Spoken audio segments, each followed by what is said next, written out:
Sasquatch, Ghost, Dogman, aliens, demons, shadow people, skinwalkers, even the Fae. Our universe is vast, dark, and wrought with infinite unexplained phenomena. We have tasked ourselves with assisting humanity in finding the keys to unlock the mysteries that abound in and around our world. What we intend to reveal behind the curtain of darkness may very well invoke those fears long tucked away in our memories. We will meet that fear head on as we strive to shine the light of understanding on these phenomena. The goal is to arm you with the power of knowledge to confront and even combat these entities. We welcome you to join us on our quest. We are Midwest Night Watchers.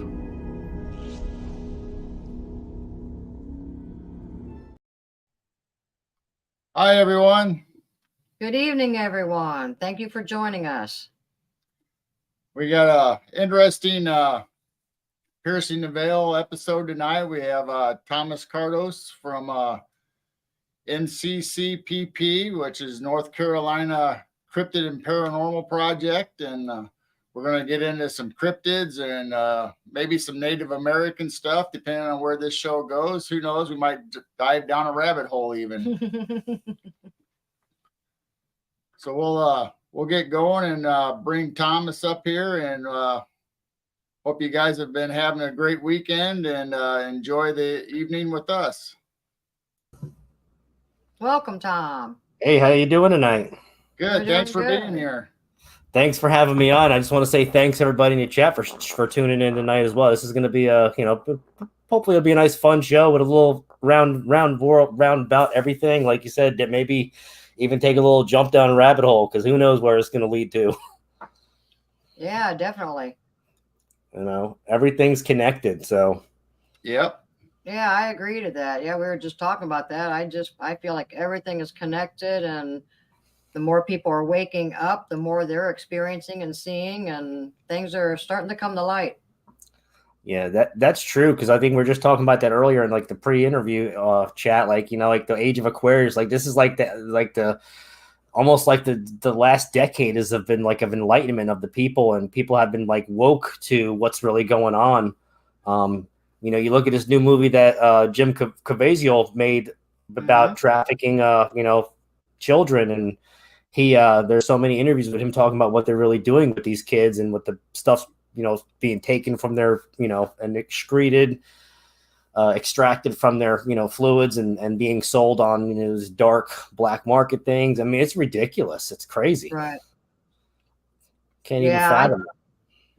I kind of see it as we're going through the last dispensation of a time period, and yes, we some of us do believe that there's another 1,000 years. It's not the end of the world, but we're just seeing something approaching, like you said. So more people are awakened. This might be the outpouring at the very end that they say that more people are waking up. It's not tent revivals or anything like that. More people are really waking up these last few years and seeing the truth. I think their third eye is opening as well. A lot of people are stopping with the fluoride. They're taking the the right supplements to kind of open that up and just kind of be in tune with their own inner being, their inner spirit. Tuning in with the the frequency and vibration of this the way the world does it. It just makes a lot of sense to people why everyone is becoming so enlightened to what's really going on, and people are just like waking the heck up and like it's almost like having a cable pulled off the back of your head like Neo in the Matrix. Yeah, and you're out, and then you wake up and you're bald, and you got to survive pretty much. Yeah, we've been talking a lot about what is it, Dolores Cannon? Yeah, Dolores Cannon. Not only are the people becoming awake and raising their consciousness and seeing all this new activity, but her theory was that the earth is going through a dispensation and that it's going into a higher consciousness, or if you want, another dimension, and the earth Right. is constantly changing, and it's taking us, as inhabitants of earth along with it, just kind of like fleas on a dog. You can either go for the ride or you bail. Where are we going to go? We have to go along with it. Well, Yeah. if you go back to the Mayan calendar, back to where 2012 was supposed to be the end of the world, December 21st. Well, apparently we're living on a different time front, and that's where everyone comes up with that whole Mandela effect, where people remember things that were there, and then others that didn't transfer over from the different faction of the element that they don't remember, and the ones that did remember. It's crazy. It's like two different dimensions that people are living amongst. Right. Yeah. Something definitely happened years ago. There's been a shift and a change. Well, then you got CERN, the Hadron Collider. You got the one out in, according to some people that I've talked to, every major university in this country has some kind of collider underground at their university. So when they're all going off all across the country, it's just making a big, ruckus of, time change and all that. Yeah, we've heard that too, that they're all over the whole world. It's not just Switzerland. It's not just the main CERN. They're all over. Mm-hmm. Yeah. So that right there, you got all those explosions of atoms, and all over the world. I mean, like you said, all the colleges, universities, and then you got Europe and Asia, and they all have them. It's just like crazy. How can it not mess the timeline? Yeah, did they mess with one of our worlds and we blended into a parallel world? We really don't know. I mean, that wouldn't make sense about the Mandela effect. Very true. And if you remember, there was a show on. It was called I think it was called Fringe. If you remember that, it was on a couple of years ago. It was all about parallel universes and timeline changes, and what a doctor did to kind of go to the other universe to rescue his son that died on this universe. And when he did that, he messed up the whole time-space continuum. And but the funny thing is, from him to get from one universe to the other, what did he do? He used water, and he used some kind of sound wave device. Pretty cool. When you think about it. And frequency vibration does a lot. So who knows if you actually have the the mentality and the engineering skills to build something like that, you could probably really do that. Because all these people that make these crazy inventions, I mean, think of people make these cold fusion and free energy, and people that make these water cars. What happens to them all? Right. They mysteriously die of heart attacks, or they get suicided. Their brake lines are cut.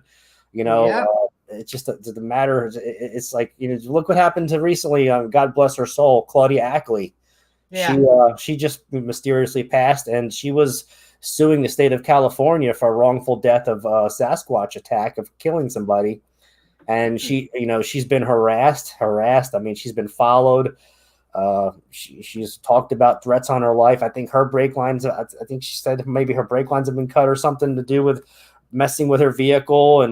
And she always felt like paranoid, and people were out to get her. And this is what happens, and the result of it. So she's been silenced.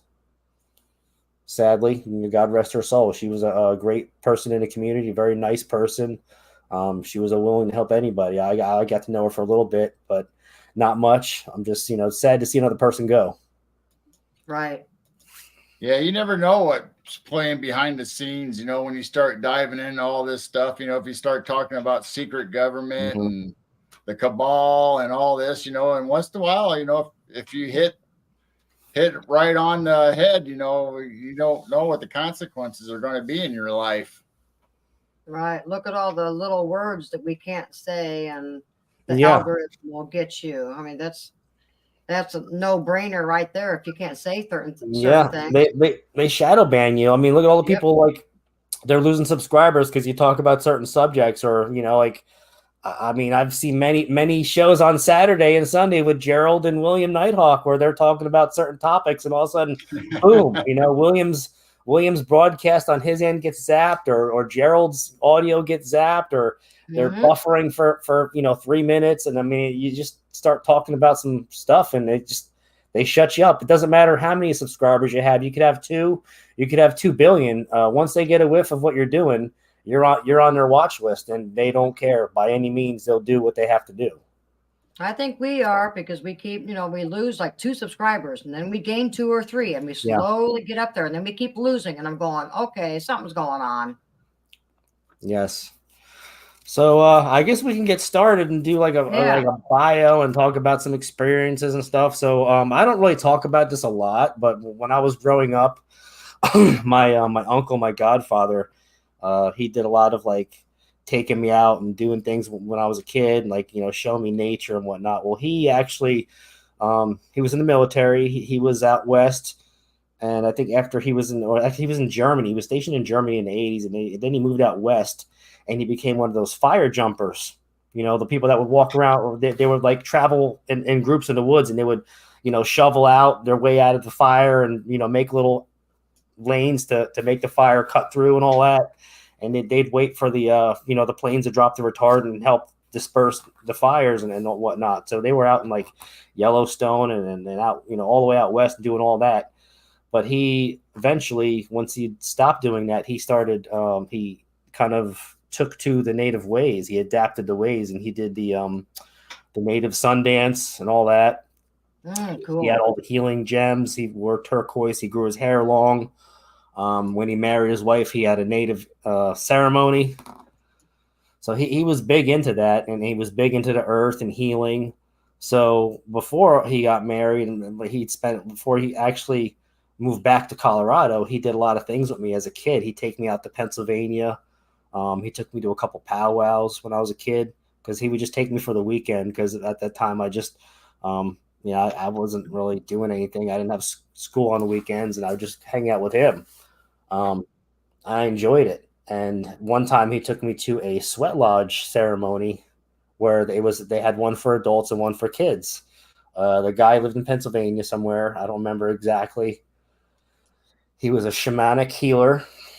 I don't know his last name. I know his name was like Carlos something.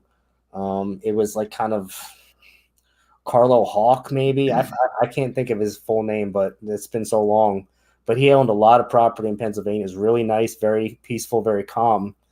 And they had a teepee set up that the kids I've actually slept in a teepee for 2 nights straight, which was awesome. Oh, cool! Wow. That would be fun. It was a full size teepee. I mean, it was like 10 foot from the edge to the center, and then it was like a 20-foot round. I mean, it's huge. And we had there's like 10 kids slept in it that night. That 2 nights in a row. It was pretty awesome. So when we got to do the sweat lodge, I was a little worried about the woods, because I didn't know what was in the woods. So I asked the guy. I was like, "Hey, Mr. Carlo, do you, is anything going to hurt us out there in the woods? Do we need to be careful, or we need to be super safe, or that kind of thing?" And he's like, "No, the protectors of the forest will keep you safe." And I didn't ask him what he was talking about. I just figured he was just saying, whatever's going to protect us is going to protect us in the forest, and we'll be safe. I never really thought twice about what he said, when he answered that. And now when I think about it, he was talking about the Sasquatch people, the Sabe. Yeah. He was definitely talking about that, because when I was in the woods, after we did the sweat lodge, it was hot, but something about when he was doing that lodge, like the way he was talking and kind of doing that little chanting and beating the drum and talking and pouring water over the stone, and we're just sitting there with our eyes closed and taking it in. And once you get out of there, you're hotter than what.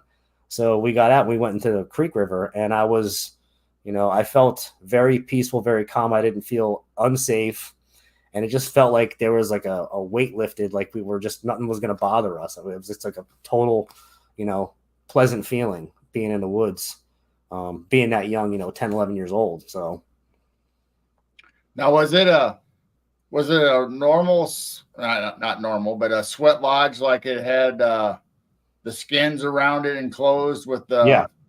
Oh, yeah. Oh, cool. It was, I think he had, I don't know if it was deer skin or cattle or buffalo, but he had the skins over it. And he had the inside with the fire, with all the hot embers and the stone, and it got hot in there. Trust me. From what I remember, it's been a long time, but it really got hot in that place, and going into that cold stream felt amazing. Did they use any crystals or gemstones during that ceremony? I don't remember if they used crystal. I just remember him, dumping water over that stone when it got really hot, and it would make you Okay. sweat more. And mainly a drum. yeah, Yeah, I think they have different ceremonies for different things. I mean, obviously, if you're in that sweat lodge for very long, you start your mind starts opening up, or you start going into the other world, they tell you. And I've never experienced it myself, but I mean, I can't imagine. Sometimes those ceremonies go on for hours, and I think sometimes they even go on even longer than that, depending on the yeah. person, whether it's a shaman or Mhm. what's going on. Well, did you experience anything during that? I didn't really experience much from what I remember because we were kids, and it was a special one just for the kids. It was only like an hour and a half to 2 hours long. It wasn't like a full scale that they did for the adults, because they just kind of narrowed it down and made it more mild for the kids. I didn't have any experience, any visions. Back then, being that young, you still have the innocence inside you. You don't have much. You don't have those demons in you yet. I mean, you could, but not many 10-year-olds have those demons in them that they need to relinquish and have visions and kind of have vision quests and all that. But yeah, I mean, the night that they were doing the adults, and they were like banging the drums and chanting, and they were, I mean, it was loud. You heard the drum going off about all night, and it was going off pretty wild. And we were just hanging out in the teepee, listening and laughing, and cooking marshmallows and all that. So, but it was a great experience. I just can say it was something that I'll never forget. It was definitely something I wouldn't mind doing again if the opportunity came up. So, the guy's name was Carlo Hawkwalker. Hawkwalker. That was his name. I don't know exactly where in Pennsylvania this was. It said this is a huge property. And I remember they had, like, if you remember, certain areas up north, they have like stacking stone walls. Like it's like made of stone, like slate stone maybe, but these were like round stone, and they were you'd see walls of it just go forever through the woods. Wow. Now, do you know the shaman's background? If he came from a certain tribe or reservation in that area? I couldn't tell you. Said I was 10 years. I just knew the guy's name, and my uncle knew him. I guess he did other things with him over the past, and he was he went out to do these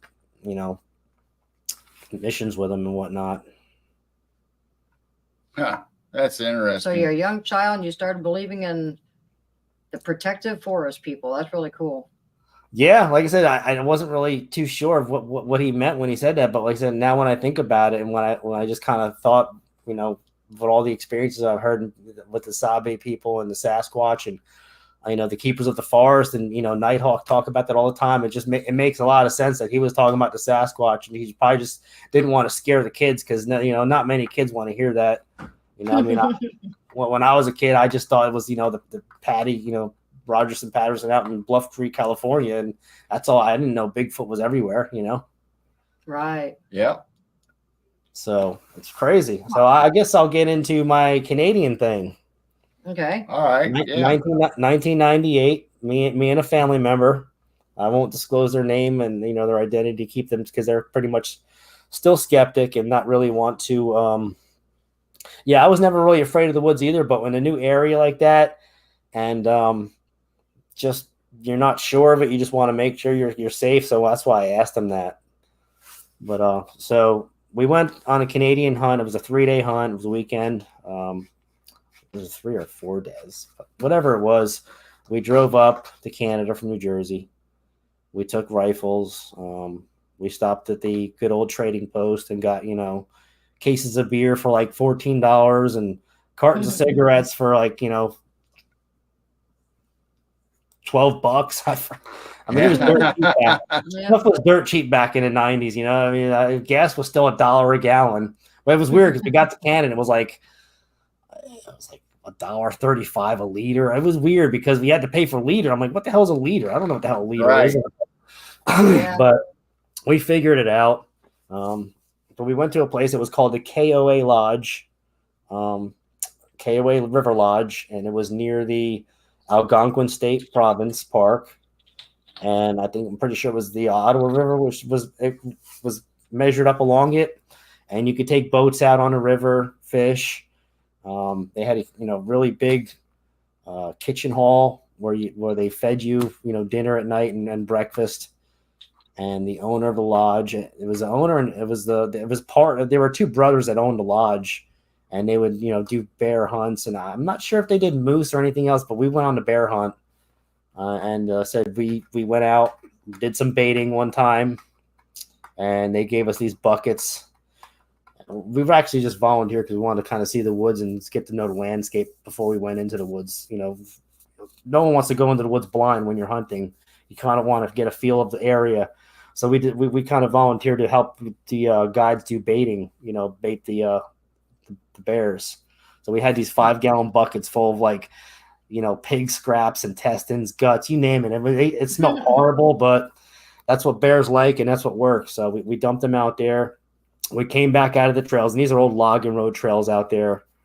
So yeah, we came out of the trails, and a moose just kind of pops his head out along a trail and runs alongside the guy's Suburban, and its antlers are above the top of the hood rack, or the top of the roof rack on top of it. So I would say that moose is probably about 7.5 foot tall with its antlers. Wow. I mean, it was huge. I mean, you don't really realize how big a moose is until it's right up next to you while you're driving in a vehicle like that. So, it's crazy.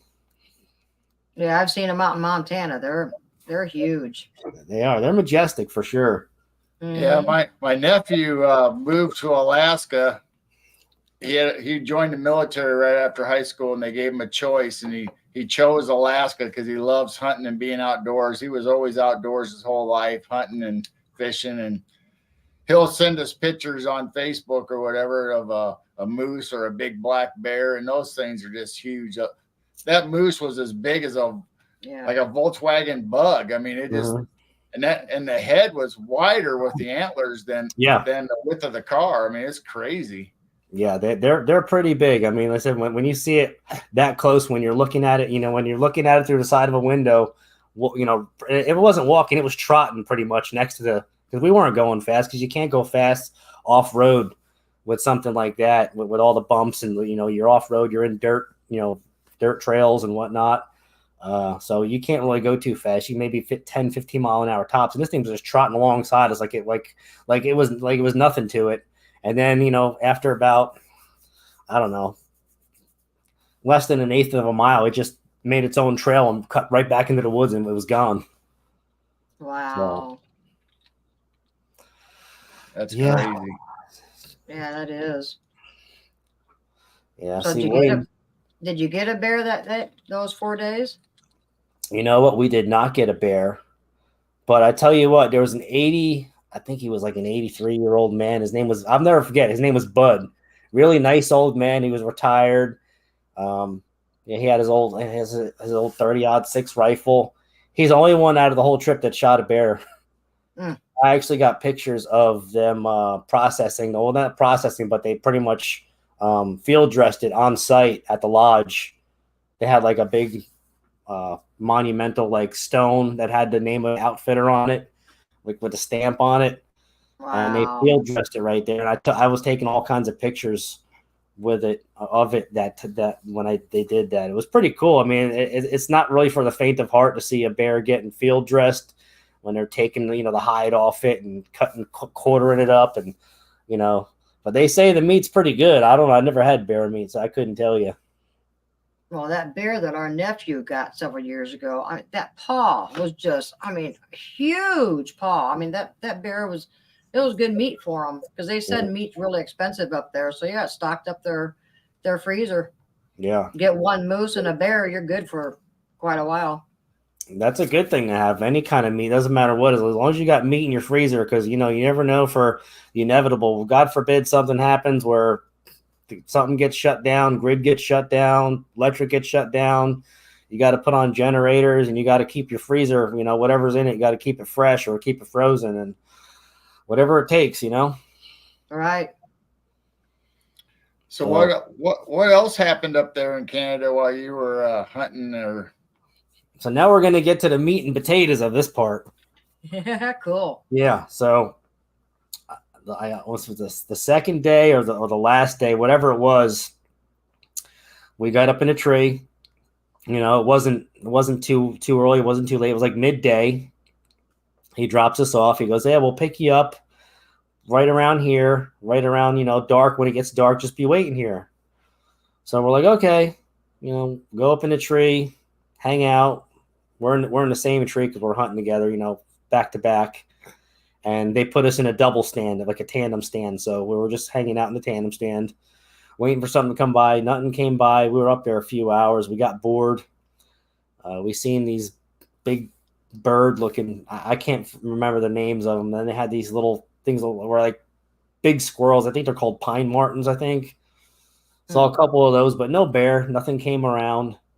So we decided to get down out of our tree stand, and we walked, a good bit. We walked out of the stand area, and we walked to an area where there was an opening. We had to go through a patch of woods to get to. And it was a nice big clear opening, and we're just kind of standing there. And when we get to this part, the sun is just starting to, come down. It's just starting to kind of get that hazy, where you kind of start seeing like it's not really getting dark, but it's kind of getting that overcast look. Mm-hmm.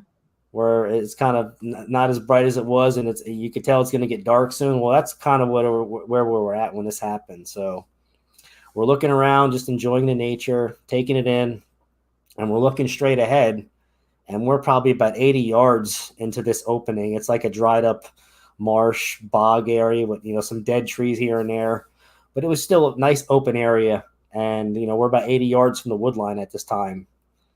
And one of the parts of the wood line is a really big opening.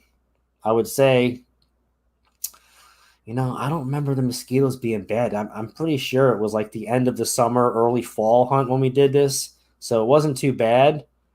We didn't spray ourselves with nothing. So, yeah. That being said, we're looking straight ahead and we're seeing something. And it's starting to get a little darker. And this opening is, I would say, the top of this opening, when you see like an opening in a wood line and it's just a big round opening and something big can fit through it. Well, this is kind of how this opening was. It was almost like a tunnel and cut through the woods perfectly in a circle. That thing filled it up pretty good. So we're looking at something. We see a huge silhouette of a body standing there. Wow. And it's a huge, you could tell it's a person's body, but it's proportioned wrong. It's not right. It's too big to be a normal person because it pretty much filled that whole space in from the bottom to the top. And you could tell how wide it was on the topper end, on its upper end, right? You know what I mean? You could see the width of it. It was huge. And me and him look at each other and we're just like, what the F is that? Wow. Our eyes are like, bug-eyed. And I don't know about him, but my heart was pounding pretty good. And we're just looking back at each other like, what the heck is that? So, wow. And we're just kind of like back and forth, like almost in shock and awe. Like, what are we looking at? This is like something we've never seen before. We know what bearing we've hunted our whole lives. We've seen bear, we've seen, we actually got to see the moose, the day before. So we knew what a moose looked like. All the animals in the forest, even the native to Canada, which, wolves don't get that big. Wolves can't fill that big of a space in. And this thing, like I said, this thing was a perfect shape of a man, but like, triple the size and width and height and all that. So, I mean, it was huge. How far away were you? 80 yards.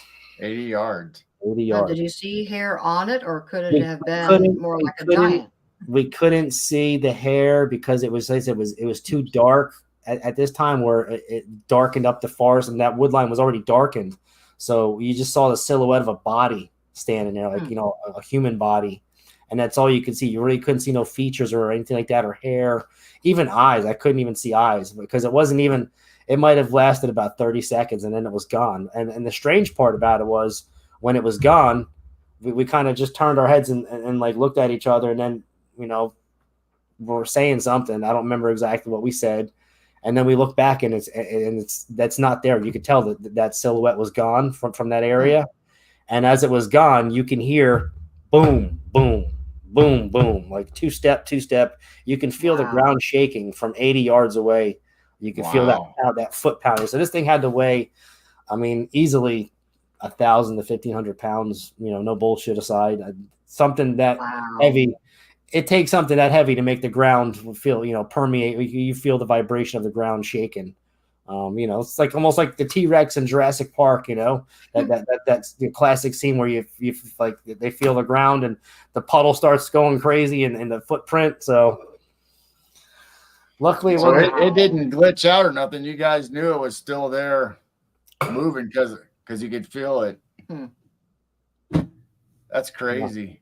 Yeah, exactly. Juliana said 80 yards at dusk is hard to see in detail for sure by the naked eye. And, back then, binoculars, not many, we didn't have binoculars. There was no such thing as, no, these things weren't even, I mean, these things were probably the military had them, but we didn't have them back then, the night vision. So you couldn't do nothing about that back in 98.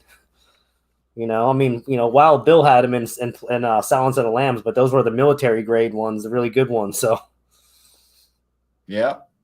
Wow. Welcome to the exclusive club. Could you hear like the wildlife be quiet?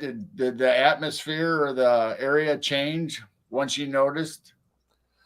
We weren't really even paying attention to that because we didn't notice none of that. We just noticed that what we saw and then the ground pounding of, the vibration that you could feel. And that was really it. And we need to get the hell out of here. So we just kind of stayed around. We found the tracks. Wow. Yeah. So like Steve Isdall says, welcome to the Club of No Return. I was, Club of No Return since, 1998, but well, it's another story, Wow. Right. Wow. More and more people are finding tracks too. Have you ever found some pretty good tracks on your property? On my property, I've had some questionable tracks, but it's nothing. I never took any castings. I need to start doing casting because it's a nice wide track and my boot's a size 10 and this thing was probably about 4 inches longer than my boot. Maybe 2 inches wider on the side and 4 inches longer. So that's probably like a 17-inch track. Anywhere from 15 is because I think my boot's like 12 inches. The boot that I wear is 12 inches across from edge to end, and then it's like 4.5 to 5 inches wide. So I would say that's like a 16 to 17-inch print. I just didn't cast it. It's kind of like one of those things just like in the dried up pine straw right around the fall time. But I mean, it was a perfect impression of a track. Like you couldn't, it's something that would have to weigh a lot to make that track. Like you couldn't, this is not something a deer could do. You know what I mean? Yeah. It wasn't soft ground. It was like pine needles over the dirt. And it was, at that time, when I saw it, it wasn't really warm out for the soil to be softer than, when it gets colder out, the soil gets harder. So back to Canada. We finally worked the guts up to get out of there because we noticed it's getting darker. And we're like, well, we got to get out of here because the guy's going to pick us up soon. We don't want to make him waiting because I don't, if he doesn't see us there, what if he leaves us out in the middle of nowhere and we're screwed? So we get out of there. We start walking through the wood trail that takes us back to the area where we get picked up at, which is probably another 80 to 100 yards traveling to get where we get picked up. So as we're going through the woods, we have those cheap, those old 4 D-cell battery flashlights. They're not bright. They're not the brightest flashlights ever made. They're pretty good for like projecting a beam because you can adjust it, but that's about it. They're not like these, 1,500 lumen lights you can buy at Home Depot for $14 nowadays. That run on like 3 AAA batteries and they're pretty bright. So we had that light. And we're walking through the woods. We're going to get the heck out of there. And all of a sudden we start hearing a lot of noise. And it's not it's not like noise on one side. It's noise on both sides of us.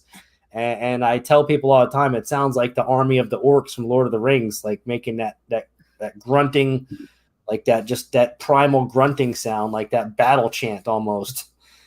And we're looking at each other like, well, now what? So we're like, we need to get out of here like ASAP. So we didn't run. We just kind of steadily got out of there and we got to the trail while we're waiting. And these sounds are getting closer and closer and closer. and all we Oh, had, wow. we're both armed with 7 mag, rifles, which 7 mag is a good round. It's little, got a little more kick than 308. Not as much as 50 cal, but 7 mag will do some damage. It's probably a little bigger, and we got a little more velocity power than a 300 Winchester Magnum. But 7M is pretty good for when you want to hunt big game. That's probably one of your best, for big game. You want to get something really big. Otherwise, 308's a good hunting round too for decent big game. Yep. So we're pretty much back to back. Flashlight, gun, flashlight, on guard. Definitely almost a Charmin moment, but it didn't happen. Wow. No one messed themselves. No one peed themselves. Nothing like that. Luckily, it just didn't happen. So I've heard many stories of people, they messed themselves. They whatever. Not it didn't happen for us. That's a lot of reading. 7 mags. No, 7mm is what it was. I don't know if you didn't understand that part. It's a 7mm rifle. Yeah. So yeah. All right. So eventually we start seeing lights. The old beat up Suburban is coming, and we're like, oh my God, thank God, because these things are getting closer to us, and they're just the sound is getting louder. I wouldn't say it's one of those sounds that we're going through your chest, but it's getting louder, and it's something you've never heard before, and we weren't trying to hang out there any longer than we needed to, because these were, like I said, it felt like we're being, back then I didn't know it, but after hearing so many encounter stories and people telling about hunters and whatnot in certain areas, like we were being flanked out of there, escorted out of the woods. I'm assuming we probably ran up the first one. Maybe there was more next to it, or maybe the first one was a sentinel or a guard, or maybe even an alpha, and maybe there was a child nearby, and they didn't want the humans near the baby, so they wanted the humans to get the hell out of there, and they did what they had to do, and Wow. in a nice, fashionably manner, non-violent, they got us out of there, which I can say that's something I live to talk about. Because it was pretty intense. Wow, that's crazy. When you're a hunter, grunts of certain animals. Mm-hmm. I've heard elk grunts. I've heard you hear it all. You know what to listen for. This was like no other. Like I said, it sounded like the orcs from Lord of the Rings. It was like that like guttural, like almost gorilla like primal, just grunting and growl. Almost, I wouldn't even say growl. It's just like a grunting and a projecting lung capacity and just bursting it out, Wow. Yeah, That would be scary. talking about it still gets my heart racing, even though it happened back in all the way back then in 1998. It's just crazy. But I actually recently, within the last couple of years, I've went on to the BFRO. I don't like talking about that site, but I went on their site. They do have some good data points for encounters and hot spots. So I kind of pinpointed that area where I was hunting back then, and that whole area next to the Algonquin Park, Province Park, so many hot spots. It's all lit up. I mean, it's like crazy. Huh. Wow.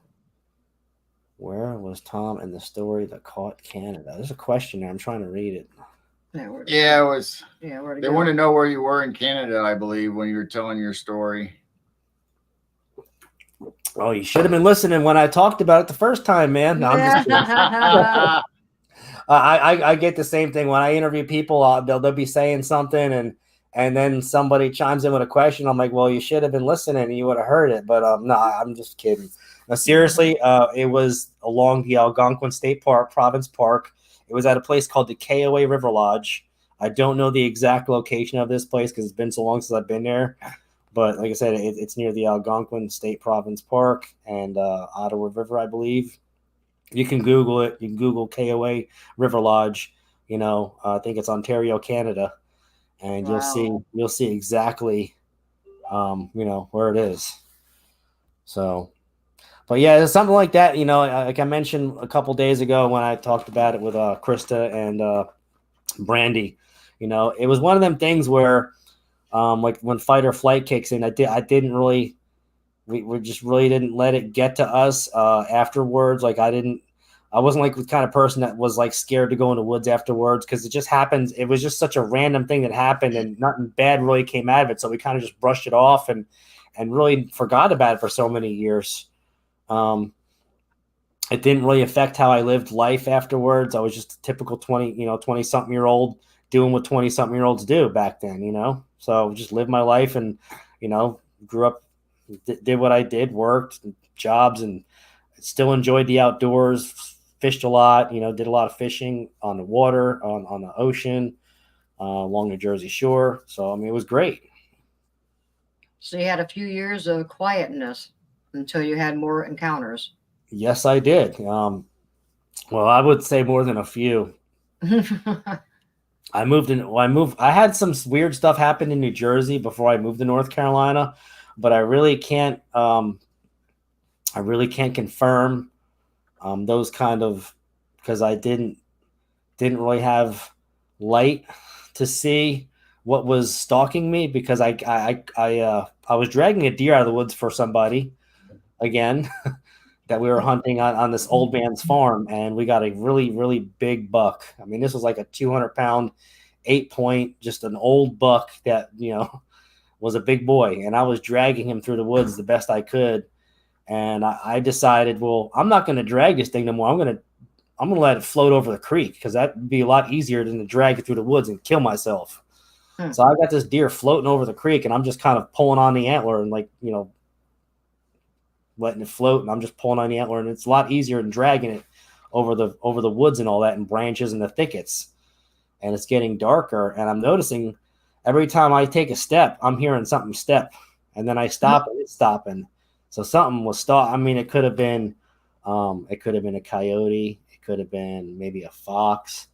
All I know, something was definitely wanted that deer, and it wasn't getting it because I wasn't letting it go. Wow. Oh, man. Yeah, Wow. there's a lot of weird stuff going. So my wife had wolves. She said, or she was my fiance then. She said she heard wolves howling out of her window. We lived in a haunted house. It was a crazy experience living in a haunted house, that you actually have activity while you're living in it. And I didn't even know it was haunted until after we did renovations on the house. How ironic is that?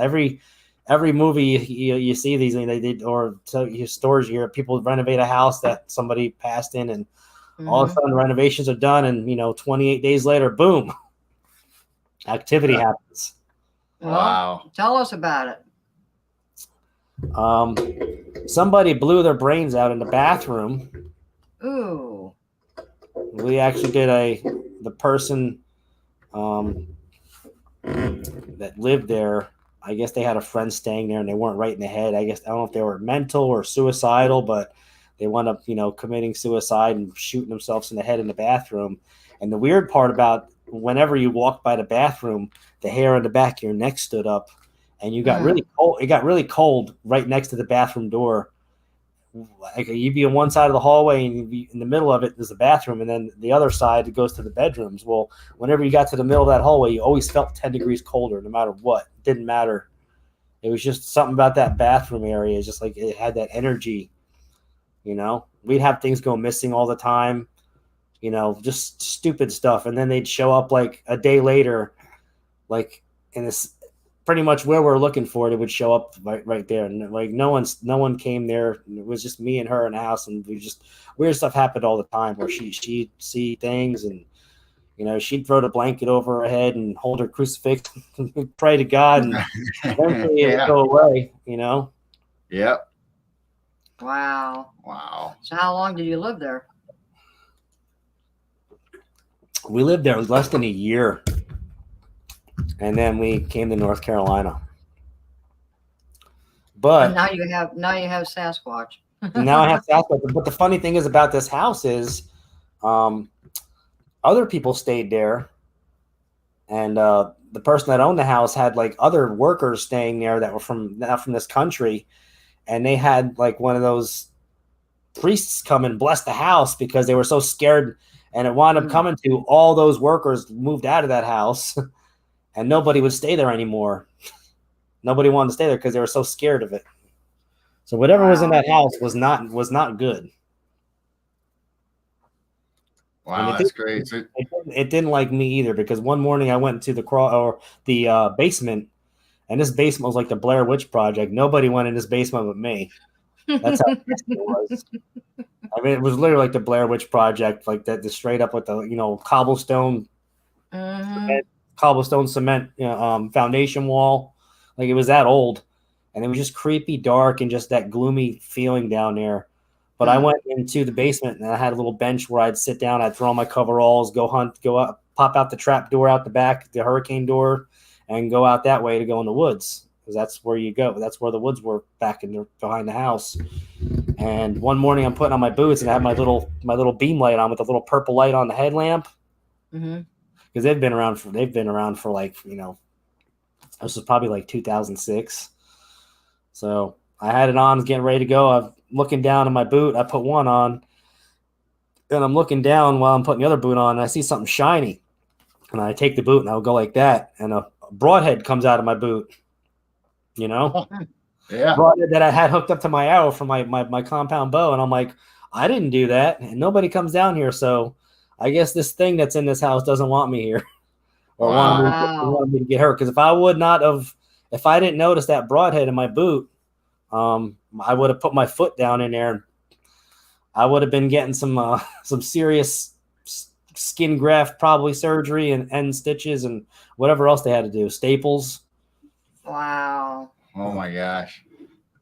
Wow. Yeah. So 2007, moved to North Carolina, rented some houses throughout the years from wherever we can find a decent place.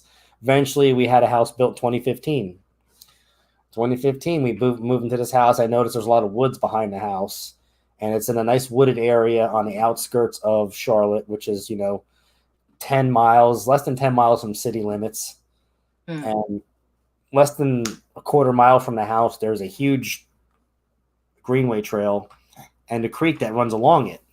So I know it's got a lot of game along here. And when we were watching the house get built, I'd see deer throughout the couple months that it took to build the house. I'd see deer run around the property from the neighborhood. I'm like, well, that's cool. I can hunt deer now.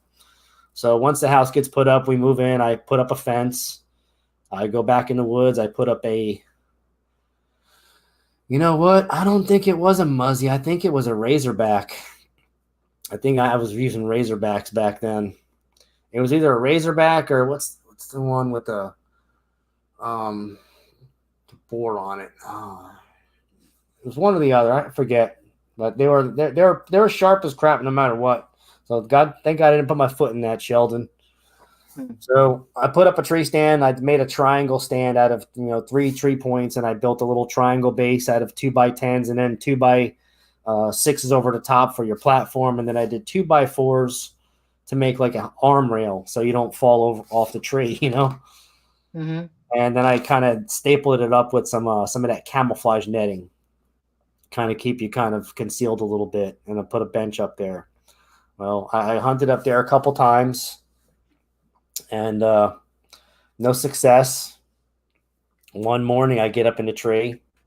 I drop my flashlight. I should have known that was going to be a bad day. Yeah.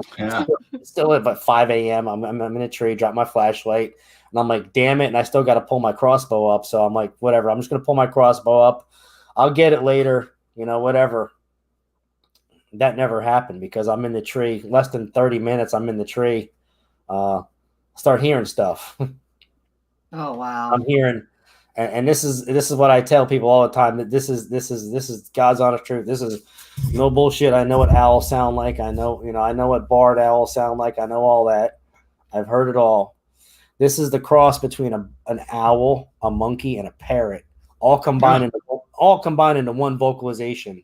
Oh wow! And they're going off at my 9 o'clock, 30 feet or 30 yards, and they're going off at my 12 o'clock, 30 yards. So 30 yards to my left, 30 yards straight north of me. I'm hearing these things going off.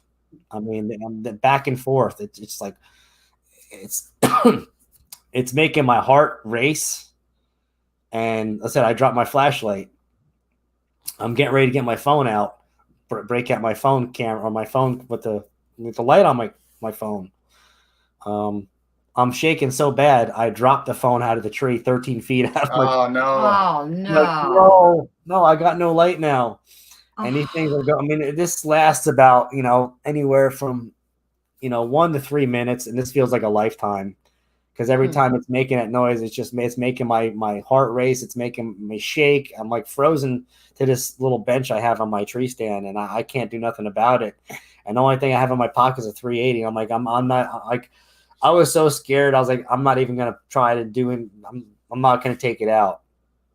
So I just kind of stayed there in fear, silence, and just, frustration and whatever else was going through my body, probably a little bit of everything. And once again, nothing, I didn't have a charming moment. I didn't wet myself, thank God, because it was a cold morning. Wow. Yeah. So that being said, eventually it stops. Before it stopped, though, I strike up the nerve to get up and listen and say, listen, I want no problem. I just want to get a deer. Leave me alone. I'll let you be. I just want to get a deer here. I don't want to bother you. I don't want to harm nobody. I just want to get a deer and I'll be out and I'll let you be, And I said it respectfully. I didn't say it like a, of someone that has no, remorse or respect for the forest or for nature. So I just said it with an open heart, and that's how I left it. Eventually it stopped, not too much after I said that, it stopped. Another 15 minutes goes by, give or take, and you start seeing the forest start to light up a little bit. And if anyone knows, when hunting in the woods, you start getting that brown factor where everything you're looking out there starting to look brown, has like a brown glaze to it, where everything kind of looks like a brown, like tree bark almost, and it gets a little lighter and a little lighter, and eventually, you can see everything. And I'm like, thank God. I got my stuff. I got out of the tree stand and I went home, and I didn't say nothing to nobody. I was, Wow. I was distraught. I was upset because I was like, man, I can't go hunting now. Like, I don't want to go hunting in those woods no more. Like, I'm like, those woods are freaking cursed. I was like, I was aggravated, Right. It took a good, I still hunted that same season, but it took a good, maybe, because this was like November, maybe. I didn't go back hunting till January, I believe. And when I went back hunting, I had to wait. I wouldn't go in the woods when it was dark. I waited for the daylight to go in the woods.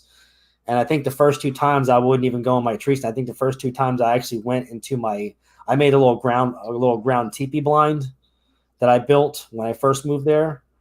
And I just stayed on my little ground teepee blind that's made of just, broken tree branches, made in like a little teepee structure almost. I stayed in that, so I was till I felt comfortable. You know what I mean? Right. So after a while, I started getting involved in groups.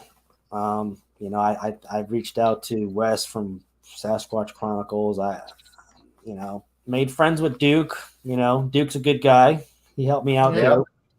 I've known him for quite some time. But I just, from listening to so many encounters back then, 2016, but Bigfoot Outlaws, stuff like that, Brenton Sawin, a lot of good people were out there. The community with Facebook groups back then were not very welcoming. I'll just say that lightly in a nice manner. They weren't really welcoming back then like they are now. Something about it was a different, I guess it was a different era back then with those groups. There's a lot of just nastiness among the folks in some of these groups. I guess I must have been in all the wrong groups back then, but now I'm in all the right groups, so it's not like that anymore. And then I decided to make my own group recently, in the last 2 years, and I said I'm going to make this group a total opposite of everything I dealt with in the beginning that I didn't like. And it turned out to be pretty good. I mean, I'm not saying it's a huge successful group, but it's a decent group, and it's very welcoming for people. There's no judgment. There's no negativity. No backlash, people don't make fun of nobody. Duke said it perfectly.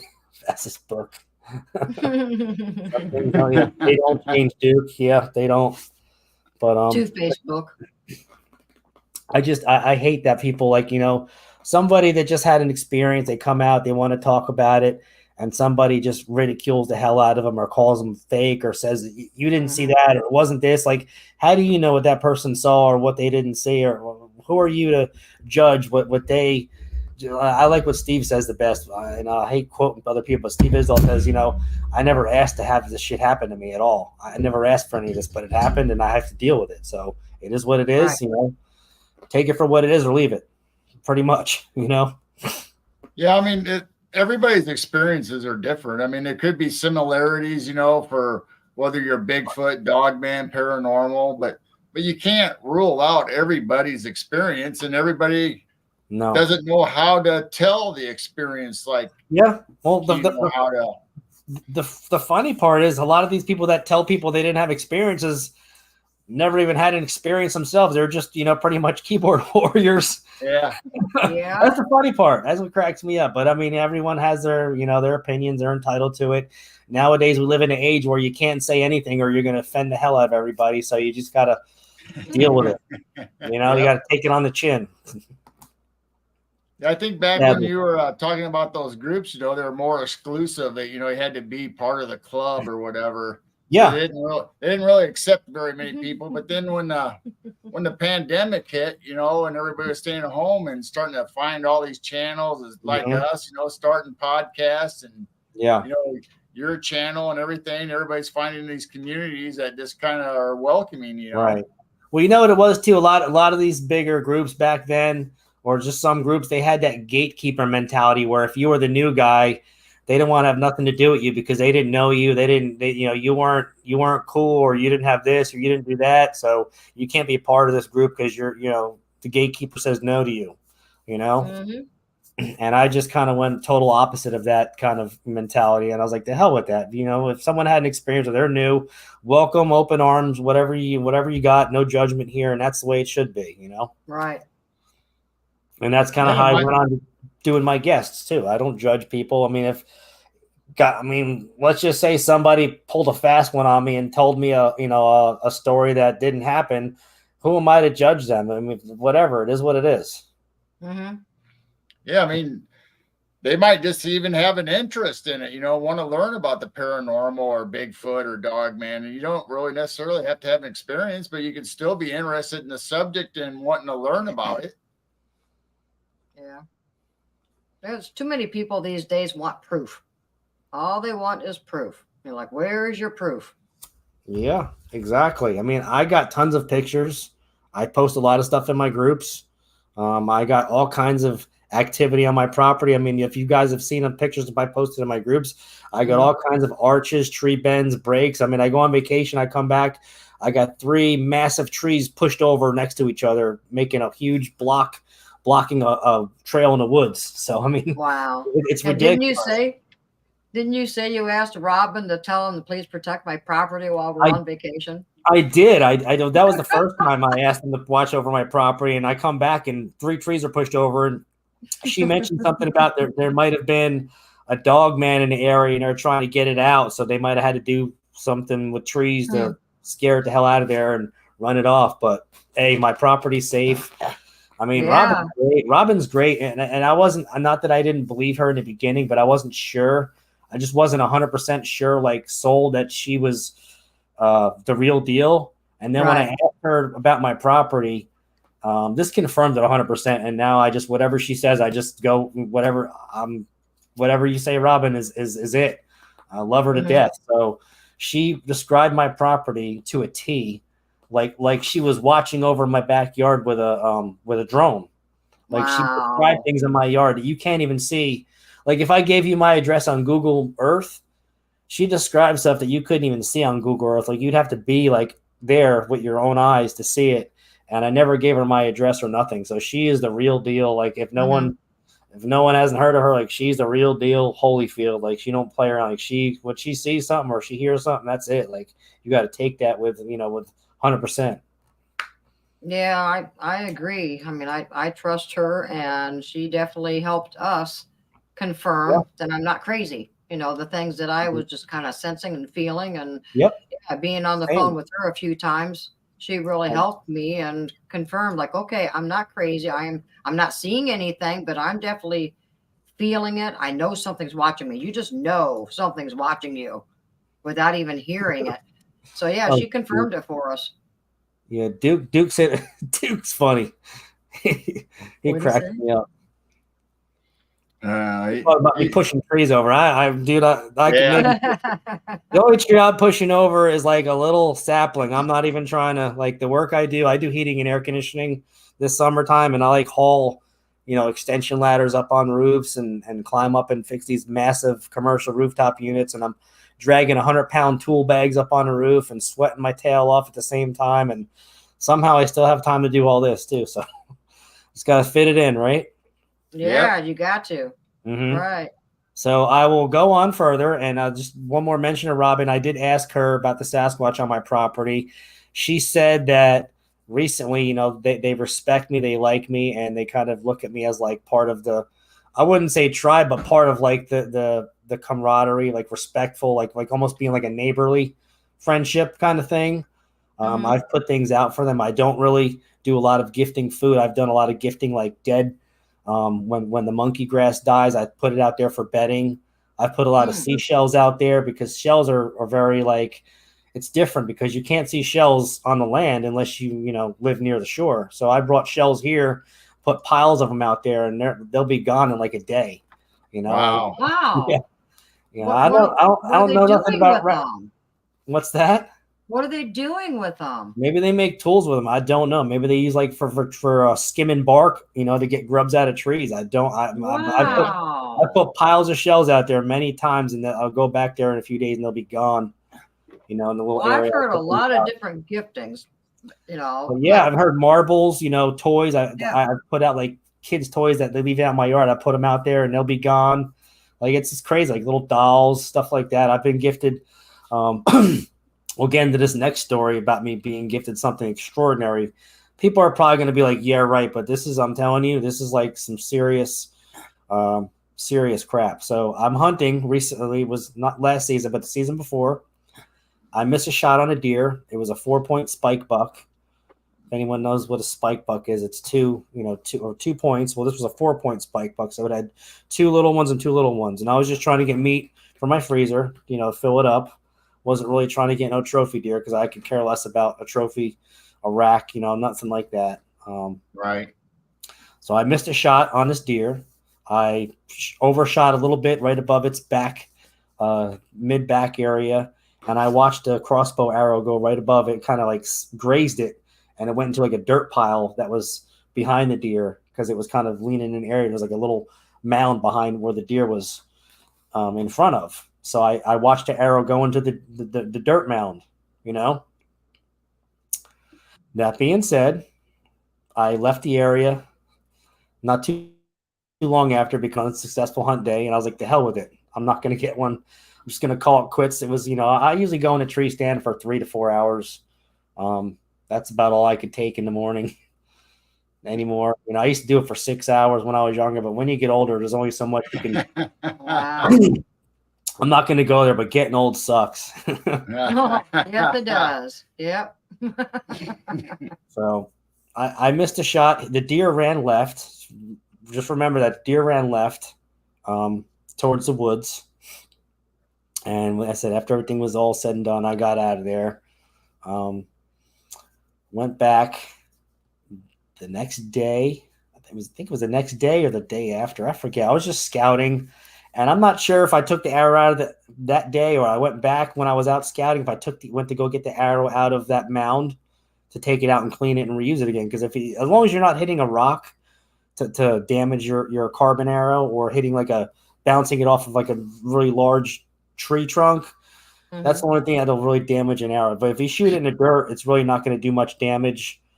You're not going to really lose any kind of the sharpness of your blades, of your crossbow blades. If you're using a regular blade, if you're using one of those mechanical things that I know a lot of people like to use, mechanical ones that spring open on impact.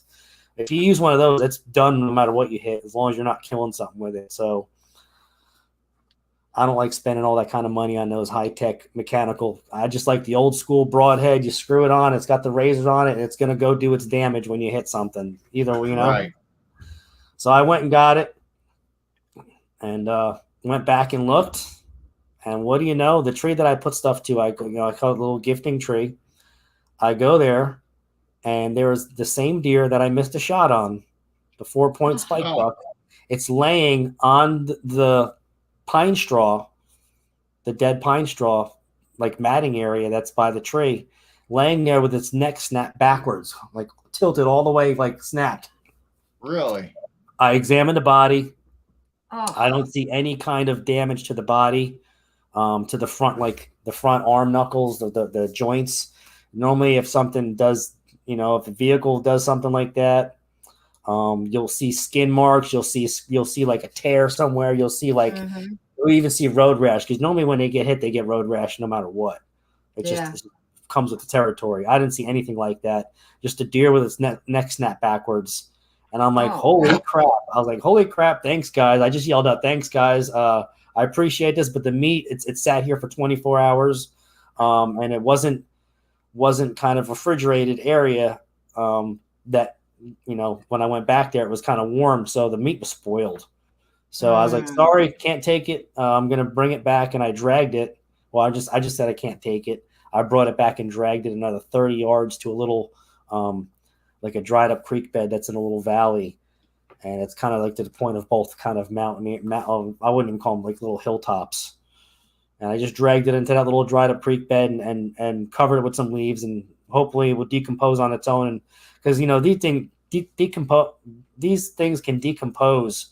You give it about a week and a half, 2 weeks. I mean, there'll be like almost nothing left. Right. Animal, from the wild animals eating on it. And I mean, 2 days, you get a pack of coyotes and you'll see tuffets of fur everywhere, and you'll see blood chunk. You'll just see splatter, all that. You'll see blood on the leaves, and you'll see everything like that. And that's what you'll get from the wildlife, the local wildlife, eating its own within the woods.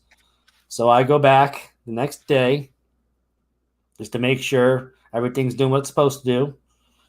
And I go to the spot where I dragged the deer, and I could see the drag marks where I dragged it from the tree to 30 yards where I left it.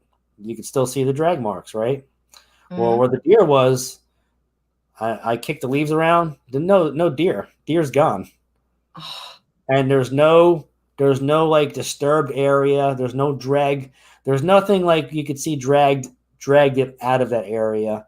There's no tuffets of fur where coyotes might have been gnawing at the fur and fighting over it and going to town on it. There's, like I said, there's no point of anything moving it from that spot. It's like something threw it on its shoulder and said, "Okay, you don't want it, we'll take it back." Yeah. And that's what I'm 100% that's what they did. And I have confirmation from Miss Robin that pretty much all that.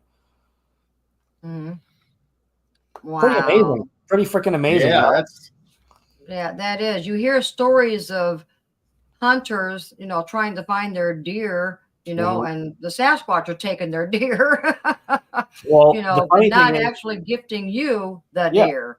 The funny thing is, a couple weeks later, I actually got a deer, shot it, did everything. I field dressed it. And what did I do? The gut pile, the liver, the heart, everything that you don't keep. I took it out and I put it right on top of that grass where the deer that they first gave me. I put it all right there, and the next day everything was gone. Every bit of it. Nothing was left from behind. So wow, I gave them the innards. They call them down south. The innards, the deer innards. Yeah. So you gift innards, but Duke gives them cinnamon toast crunch. Yeah. I actually got another gift recently this summer, a pair of sunglasses on a tree stump. Oh, wow. They were just like an old pair of like, cheap beach, like Ray-Ban knockoffs, but they were like sky blue. And I think they might have been, the kids might have had them in the yard and they disappeared. And then they mysteriously were put on a stump, 40 yards behind my fence that goes into the woods. Wow. That's crazy. Nobody goes in the woods back there either. Like no one ever goes in the woods. I've been back there so many times, like riding 4-wheelers, dirt bikes. One time I was riding my Suzuki 250R quad racer, which I don't have no more because that thing is really loud. It's an old classic race quad made in the 80s. That's when everything was two-stroke, when it was, rocket, that Japanese Lightning two-stroke rocket. Yep. Mm-hmm. I was zipping in the woods with it, first, second gear, pounding back and forth, and that thing was screaming. I mean, those two-strokes, when you rev up a two-stroke and they get in the power band, they're loud. And I was just ripping it up, and I hear something screaming at me, loud. I mean, this is loud. Whatever's screaming, and it's doing it, you could hear it it was to my up in a tree, and it's just screaming so loud that it overpowered the sound of my 4-wheeler, which had to be pretty damn loud scream. Wow. Oh, wow. I got the heck out of there. And later I found out that after asking, Mrs. Mindspeak, ma'am, there's a little one nearby, and that was the watchers, and I must have been woke up the baby or pissed off the mama. So yeah. Yeah, you don't I mess was with getting mom. reprimanded for waking up the baby or pissing off the mama, and I was getting screamed at. So I just got the heck out of there and didn't really stay any longer after that. But funny thing is, so many trees have been knocked over, blocking some of these 4-wheeler trails in these woods behind my house. It's like crazy. Like I literally gonna have to go. Like I can't even ride these trails no more because every time you turn around, there's a big tree pushed over blocking the trail. I literally have to go there with a chainsaw. I need to go get a chainsaw and cut all these things across, and then I'll clear the trail. And you give another month later, and another trail is going to be blocked off. Like that. That's how it works. It's that like they just, I guess they don't like people riding 4-wheelers back there because of the little ones. Wow. Yeah. But it's always a trail though. It's never just a random pushed over to be pushed over. It's always whatever it is pushed over to block a trail. That's all you see back here. I mean, it's strange. Yeah. That's crazy. That stuff doesn't just happen from storms or dead wood. I mean, these are perfectly healthy trees with perfect root systems. There's no dead, oak or no dead roots or dead, trunks, or nothing's dead or rotted. These are perfectly healthy trees that just get knocked down and just pushed over to block a trail. I mean, it's ridiculously insane that this happens like that. Well, that's what I was going to ask you next. I know you see structures and stuff. Have you ever had the tree that's pulled out and upside down and the roots being up, and shoved down into the ground on your property? I've never had that, but I've had so many trees where they're like pushed over and you see the root ball, the big, it's like a mound of dirt, like the size of, a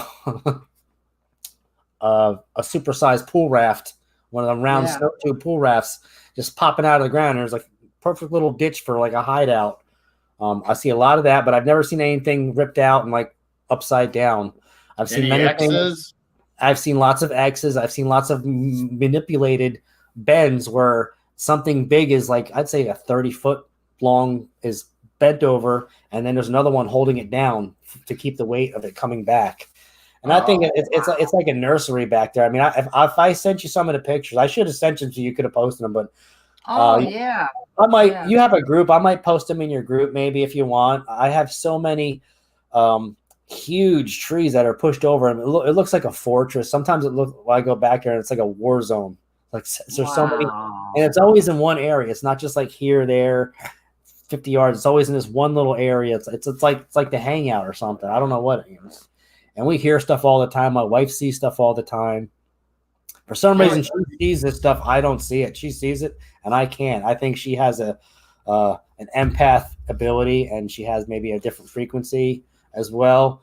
Or maybe they just reveal themselves to her because she has that motherly, maternal draw about her. That kind of compassion. I know these things can feel your energy and your intentions, and they know that they wouldn't trust me to out in the forest and have that respect if they didn't trust me. They know I have good intentions. They know I'm a good person, so I'll leave it at that. Right. Yeah, you can go ahead and post that in Midwest Night Watchers group, and yeah, that'd be awesome. And you can also post your show links in there too if you'd like. Yeah, I have so many.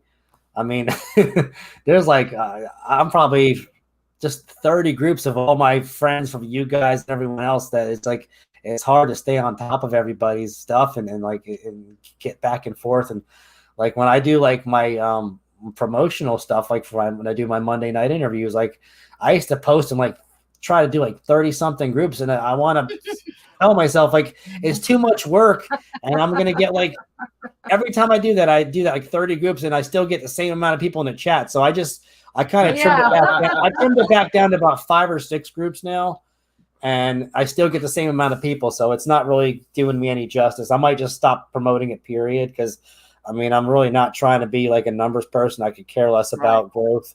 I'm not about self. Yeah, Yeah. I don't really do it for our channel itself, but I try to get, as many people out here for our guests, to be able to see and hear the information. So that is true. I did That's the same thing for our show tonight. I bet I put it in 20 groups. Wow. Yeah, I think you put it in the NCCP group too. I think I saw it there. Yeah. Yeah, we're trying to help out the community, not really our numbers. I mean, I really don't care about our numbers. The people who are in our chat, they're meant to be in our chat. And anyone who just finds us, well, they were meant to find us. You get your regulars that come every week, and that's all that really matters. It's like having a restaurant. You got your local customers that come in every day for coffee or in the breakfast in the morning, and they're going to come every morning to get that same order. So those are the people you look out for, and you provide. You make sure you're there for them every week, and that's kind of how I look at it. Yeah, that's one of our main purposes. We want to help everyone else out in the community and get their channels to grow. And some people don't know about everybody else's show. Like, oh, I didn't know you had a YouTube, and you go over there and start subscribing to them. Yeah. So just get the knowledge out to everyone. Exactly. I mean, I actually had, this is my second pair of night vision right here. My first pair got fried. I let my wife, we're just looking behind my fence one night, and my wife's like, she's like, I see an 8 person. I'm like, what? She goes, I see an 8 man. I'm like, an 8 man? She goes, yeah, whatever you call him, Sasquatch, Bigfoot, 8 man. She goes, I see one. He's like 20 feet past the fence by the tree in the brush. I'm like, no way. So I look at it and I don't see nothing. And she's like, it's right there. I don't know how you're not seeing it. And I'm like, I'm not seeing it. Next day, and I didn't have an SD card to record in it either, but the next day I go to turn them on, and the whole thing was bright white. It wouldn't activate no more. So that thing, whatever it did, it fried my night vision. Trail camera doesn't work no more. I've had the same trail camera for like 5 years. It used to work great. Now it just will not. It will not do any. It has interference with downloading content onto the SD cards. Wow. Oh, wow. So that must have got zapped as well. I mean, I know the infrared in those trail cameras, they don't like that. So maybe we've got ATM binoculars. Yeah, we've got ATM binoculars with the IR. And I was having fun checking out orbs and things like that and the stars. And so, yeah, there was one night that we saw a square, or I saw a square, and it was actually moving. And it was a good sized square, and it was moving along the tree line. And I was trying to get ready to record on the binoculars, and it fried them out totally, and we couldn't turn them on. We sent them into the camera, the company. They could not fix them or anything, so luckily they sent us a new pair. Well, unfortunately, the ones that I bought at a pawn shop. So you don't get no warranty at the pawn shop. Those are like the unfortunate crackhead special brought them in, and you got a good deal on them. Stolen items. Yeah, I didn't think we were going to get ours repaired either. It was a whole roundabout thing, and I finally called one day, and the guy never asked me for a receipt or nothing. He just said, "Just send them in. I'll give you an RA ticket."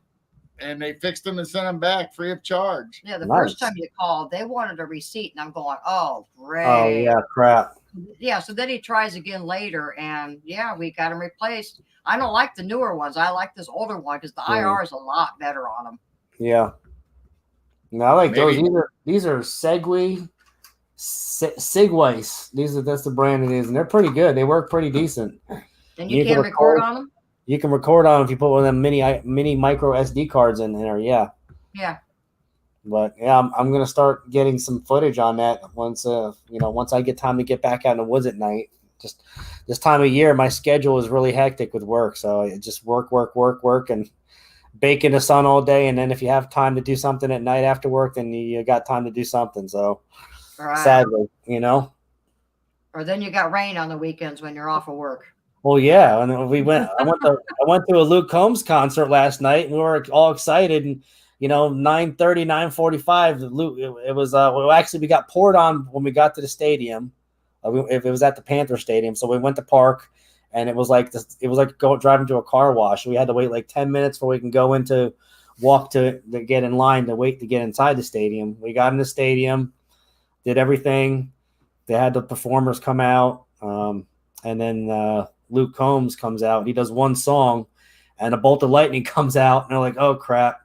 He's like, "We got to go in for lightning delay." And then it starts raining, so everybody goes back inside, and it's a nightmare trying to pack all those people inside that little area in the pavilion. Oh, wow. But we got home at like 1:30, so the concert was great. Nice. Which isn't bad because it only takes me like 10 minutes to get home from that Panther Stadium and 10 minutes to get there. It's just from walking when you're walking, because it was a packed stadium. I think when they sold out, from walking from where we were to get out of there, it probably took like 20 minutes. Wow. And then like 10 minutes to get from where we parked to get on that little part of the interstate that I get to get home.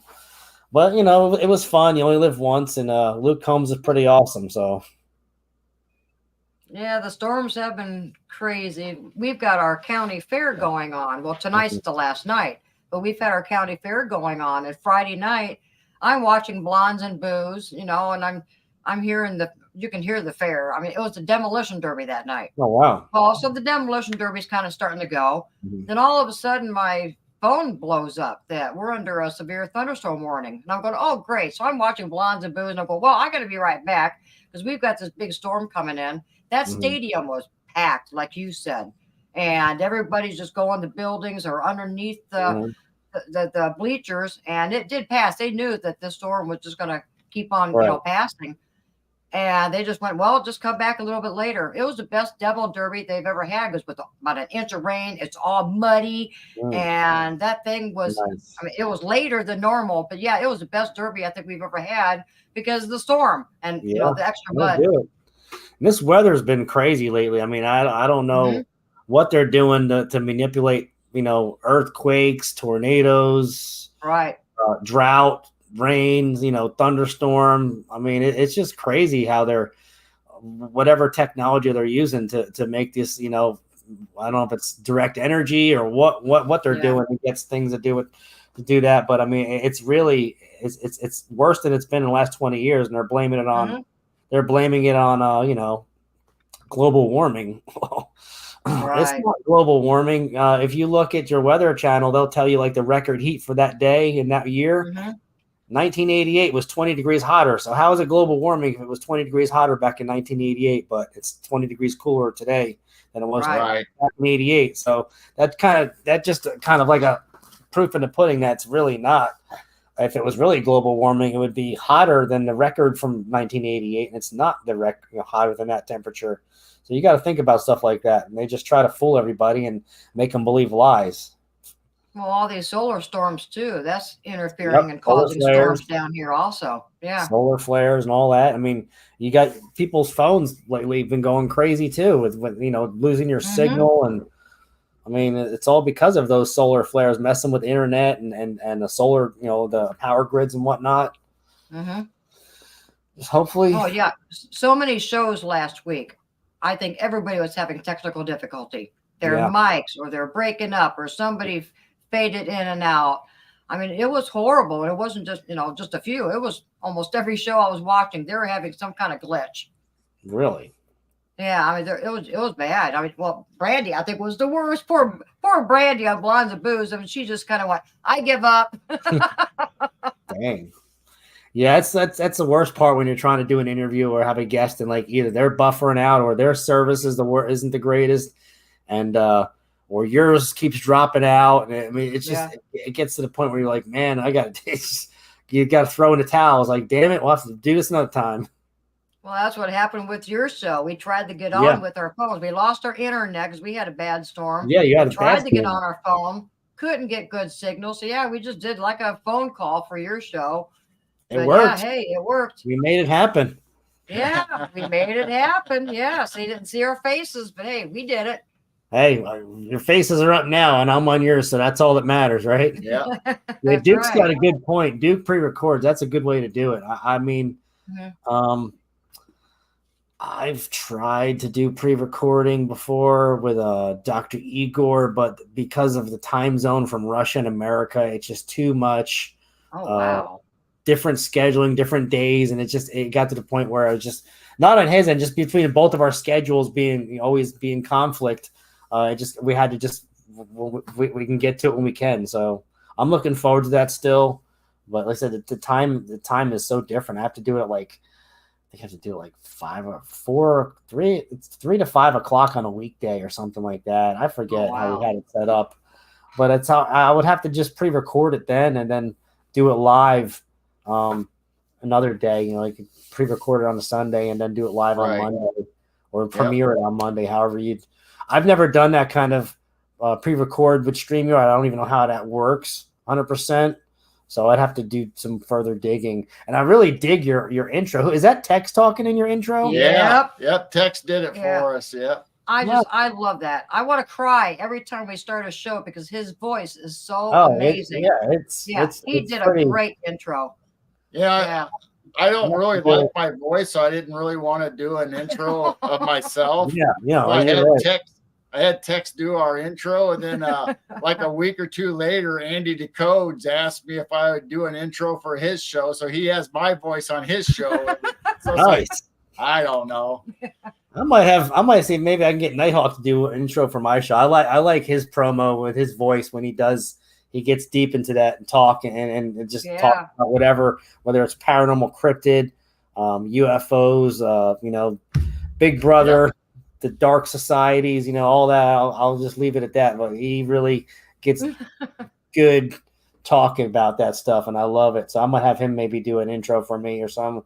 I'll have to look into that because I want to change my intro because when I do my show, I have 2 different things that I got to play back to back from my intro to start my show, and then I got a third one to end it on the end. So, I mean, it's kind of an old app that my wife made me when I first started doing this with the NCCP. When I started to do my own thing, and I mean it works, but it gets to the point where it's like I'd rather just have one thing. Right. Yeah. I think if you pay the streamer now is just play the intro in the beginning. Yeah, we don't really do an out. We just kind of say, okay, guys, bye. And we just kind of end it. Yeah. Well, I think if you pay the StreamYard fee, the $20 a month, I think you get the 1 minute countdown timer for free when you do your stuff, when you do your live stream. I'm pretty sure that's what I was told. Okay. But yeah, I mean, text is pretty good. Oh yeah, definitely. Sheldon just said it. Or Freaky Geek, if Tex did audiobooks, I'd sleep to his talking. Yeah. That's like back in the day. Back in the day, everyone used to be like, yeah, you listen to Vic Cundiff Dogman Encounters to go to bed. I'm like, man, you could. And I've done it once or twice. I've actually listened to it, and I fell asleep listening to Dogman Encounters. And I was like, wow. Yeah. Well, we've been on about an hour and a half. I think we'll just go ahead and call it here because I know you have some family stuff you want to do here at your I got my kids all week and I'm doing stuff with them all week and we're gonna watch a movie tonight. So I'll probably do a little chime in here and there for World Bigfoot Radio when I can chat in there. I'll be in the chat here and there. So y'all, if you want to see me, I'll be in the Duke's chat later. Yeah. So you're gonna watch something good tonight? What do you got going on? What movie you got? We're just gonna watch. We're gonna watch one of the Spider-Man movies. Oh yeah, yeah. I'm cooler than old Spidey. I don't know if it's an older one or a newer one. I like the original ones with back in 2004, but then the ones that came out recently, the Marvel ones were pretty good too. Yep, you got Spider Verse, and you got Yeah, all kinds of them. There's too much of that. I mean, it's crazy. Well, not to change the subject, but I do have another question. Where'd you get your little baby Gogro at? Oh, I got this. Yeah, where'd you get him? I've had him forever. I actually pre-ordered him from a website before they even sold them at stores. I had to wait like 4 months to get it. Yeah, when they first, right when the show came out, I pre-ordered it like it was like $40 or something. I pre-ordered it, and I had to be like on a wait list, and I had to wait like 3 to 4 months for them to produce them to get it, and then they shipped it to my house when they first. So I got one before they even put them out in Walmart and whatever stores they sold them out. That's when I got mine. But now they make the little robot ones with the remote control that make the sound and do the little. they make that little like cute baby noise, and I think they walk or something, or I think they have that little that little half moon eggshell that they float on. It's remote control. Ears move. Yeah. Reminds me of the old Gizmo doll back in the day. Remember the little Gizmo doll used to sing? Oh yeah. You put batters in, it would sing that little Asian song with the Chinese grandpa that had him in a cage. Yeah. Yeah, he makes a good mascot. I really like him in your shows. Yeah, he's cool. I got a paranormal roundtable hat on him right now, but Josh hooked me up with one of his hats back a couple last year. So I don't really wear hats a lot, but when I do wear them, I try to keep like my cryptid and paranormal stuff like pristine. I like when I wear hats out, I get them all messed up. So I like wear a camo hat out to hunt, or like something that's going to get beat up. And these hats, I take pride in all these hats. So I just try to keep them clean and pristine and not take them out and get them all trampled on out in the environments, out in the open. Yep. Yeah. Yep. I have some hats like that too. But yeah, I'll be out tomorrow night. I'll have my 8 p.m. interview. So if anyone's interested, I'll see y'all tomorrow night. Yeah, go ahead and give out your information and stuff and what you got going on, and if you want to give out your email so people can reach you, go ahead and do that before my email is Tom Kardos, Tom Kardos, the number 1 at gmail.com. If anybody wants to reach out to me or anything like that, if anyone has any encounters they want to tell me or to talk about, whatever. I mean, I all ears for people. I've had a good amount of people reach out to me with some of their encounters that were hard to go through, PTSD involved, stuff like that, where they had trauma. And, I was just an ear to listen and someone to keep them motivated and let them know they're not alone, and help them get through their experience. Maybe eventually I'm no psychiatrist or nothing like a therapist. I just, from the encounters I had that messed me up over the years, I wouldn't say really messed me up a lot, but kind of got in my head a little bit about certain things. Like, when you have an encounter, it just messes your whole belief up.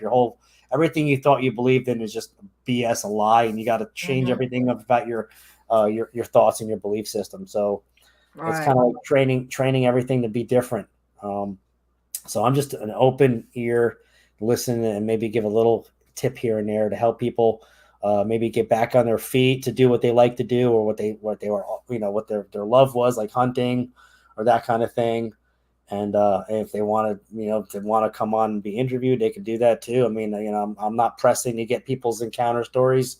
That's not really my biggest concern. I just like to get the truth out there to the people, let them know that there's things in the forest that you should be aware of. Right. And if people want to talk about that, then they can tell them, Trying to make people aware. Yeah. Make people aware. I mean, the whole, existence about life on this planet, is a lie from the factions that rule. They want us to believe one thing, and what's really happening, they don't want us to know about. So they're trying to keep everybody in the dark, exactly. Cover up. So nope, we're children of the light. We see what's going on. Exactly. Amen to that. Well, yeah, I had a great time doing this. This was fun. Yeah. This has been great. And time goes by so fast. I mean, it's an hour and a half already. It feels like we just started talking. Yeah, I know. I don't understand that. That's crazy. Well, we'll have to get together again sometime, whether it's your show or our show again, and maybe we'll have some more stories to tell. And hopefully everybody in chat will, leave our chat and head over to World Bigfoot Radio, say hi to Duke and watch his show. He's going to be starting here in 25 minutes. So I know his chat's going right now. So everybody head over there and we will all see each other again on World Bigfoot Radio. Yep. And everybody make sure you go over to Tom's NCCPP site on YouTube and join his shows and give him some likes and shares and get his word out, and join our groups on Facebook or YouTube. It's just Midwest Night Watchers. You can find us there on all of our stuff, and our email is midwestnightwatchers@gmail.com. We try to keep it simple, and we'll see you guys all next time. And Tom, stick around. We'll talk to you for a few minutes after we're done, and everybody have a good night. Good night, everyone. Have a blessed rest of your night and weekend, and we'll see you all later. Thanks for coming. Love you.